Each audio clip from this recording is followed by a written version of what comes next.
इसलिए हम इस माया की दौड़ धूप में जो 99% समय व्यर्थ करते हैं। 99 का अर्थ है कि जैसे दिन में जोड़ तोड़ गया, सपने फिर उसे आवेंगे, रात को भी वही टाइम वेस्ट हो रहा है। अब यदि हम भक्ति ज़्यादा करेंगे, सत्संग ज़्यादा सुनेंगे, तो सपने भी हमने भगवान की वाणी याद आया करेगी, स्वप्न में परमात्मा की चर्चा होगी या सिमरन शुरू हो जाया करेगा, तो हमारा ज़्यादा समय फिर भगवान की भक्ति में लगा करेगा, हमारे वजन हल्का हो जाएगा। अब क्या है कि जैसे एक रक्षाबंधन का त्योहार आता है, रक्षाबंधन के त्योहार पर बहनें अपने घर जाती हैं, अपने भाइयों के राखी बांध गाती हैं। किस लिए बांधती हैं? कि भैया मेरी रक्षा करना।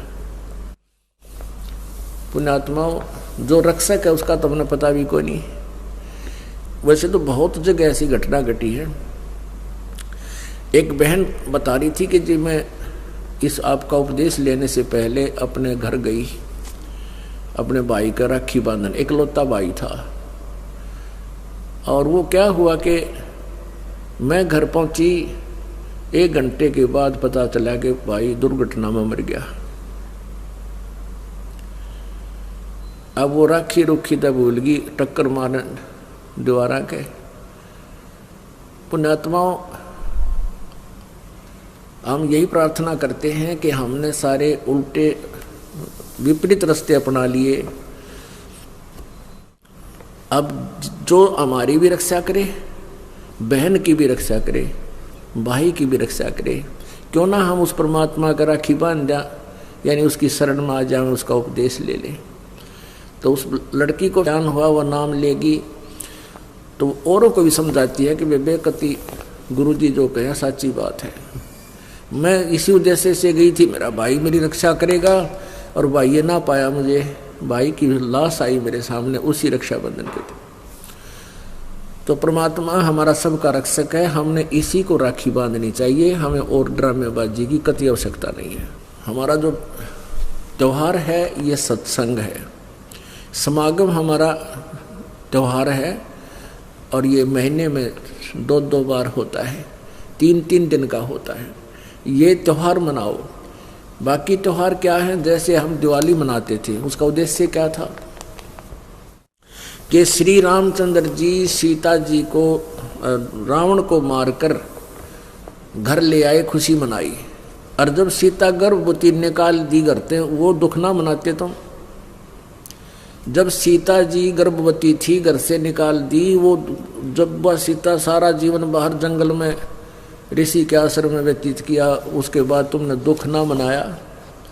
तो ये इस तरह की जो कहानियां, ये त्योहार हम बनाने शुरू किए, इनकी हमें आवश्यकता नहीं। अब होली क्या है? होली किस लिए मनाते हैं कि भगवान ने प्रहलाद भगत की उस दिन रक्षा की थी। फिर प्रतिवर्ष वो लाकड़ी फूकते हैं, होली मनाते हैं, क्या फिर रक्षा हो जाएगी आपकी? परमात्मा रक्षा ऐसे ही करेगा जैसे प्रहलाद भगत ने भगवान की भक्ति और सच्चे दिल से की थी। पिता भी मना करे था या भक्ति छोड़ दे, लेकिन अंश ने छोड़ी नहीं कि पिताजी आप गलत कह रहे हो, मार्ग यही सही है, परमात्मा ही हमारा दुख निवारण कर सकता है।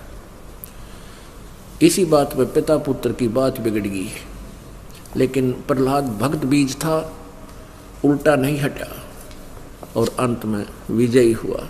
ऐसे ही आप जी ने ये भक्ति मार्ग मिल गया जो प्रहलाद के पास था, वो आपको मिल गई भक्ति। इस साधना को करो और मर्यादा में रहो, आपकी भी ऐसी रक्षा करेगा और कर रहा है।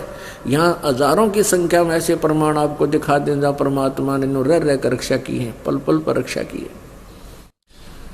तो पुण्यात्मा, पहले तो हमने ये इस तरह के जो हमारे अपने आप हमने मकड़ी वाला जाड़ा पूर के इसमें आप फंस बैठे, इसको हल्का करो। इस तरह की ड्रामाबाजी बंद करो, और बीड़ी, शराब, मांस, तम्बाकू ये कभी भी नहीं छूना चाहिए। ये नर मनुष्य का आहार नहीं था। ये तो मनुष्य जो है ना पशु बना देता है। शराब जो है, तम्बाकू है, कोई भी जो चीज़ है नशा करती है, और तम्बाकू का प्रयोग तो बहुत बुरा बताया है। शराब पीना महादोष है। परस्त्री गमन, दुराचार ये महाअपराध हैं, इस जीव के लिए हानिकारक है। रिश्वत लेना, चोरी करना, ठगी करना, ये इस तरह की जो बकवाद हमने लगाई, इनको हटाना है। क्योंकि जिस कहते हैं नाम खुमारी नानका चढ़ी रहे दिन रात, और भांग तमाखू छोतरा ये तो उत्तर जा प्रभात है। यानी जो शराब आदि का नशा करते हो, भांग का करते हो, या भूखी सुल्फा पीते हो, ये नशा तो कहते हैं सुबेरे समाप्त हो जाएगा। और भगवान की भक्ति का जो अमल है, ये नशा करके देखो। नाम खुमारी नानका, नाम का नशा दिन रात चढ़ा रहता है। परमात्मा के बिना में कुछ भी दिखाई नहीं देता। ये संसार असार नजर आ जाएगा कुछ दिनों में आपको, क्योंकि आपकी ज्ञान वाली आँखियाँ काम करने लग जाएंगी। जैसे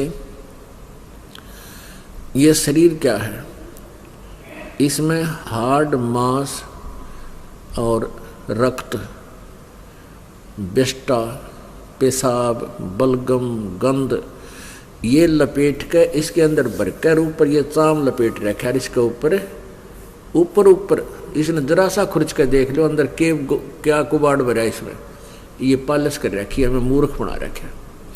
आपको कभी कोई कुत्ता मरा हुआ देखा हो सड़क के ऊपर एक्सीडेंट में, और उसकी आंतें इतने लंबे दूर तक पड़ी और वो चाम सड़क के चिपक जाता है, गोप टट्टी कहीं निकल कर पड़ी हुई है। तो पुण्यात्माओं, यही जुगाड़ आप जी के शरीर में है।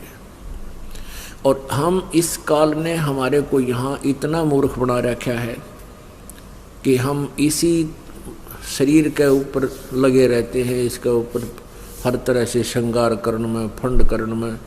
परमात्मा की भक्ति अगर इस मिट्टी ते कर ली तो यह मिट्टी सफल है, अन्यथा इस मिट्टी का कोई यूज नहीं। कहते हैं पशु के चाम की पातन बन जा, पातन कहते हैं जूतों को, और नौबत और नंगाड़ा, यानी पशु के चाम का ये बाजा बजाने के ढोलक ढालक भी बन जाते हैं। लेकिन नरदे ही किसे काम न आवे, जलबज हो जा छारा, या मनुष्य का चाम तो ये भी काम न आवे। इतना घटिया है ये शरीर, यदि इससे परमात्मा की भक्ति नहीं की।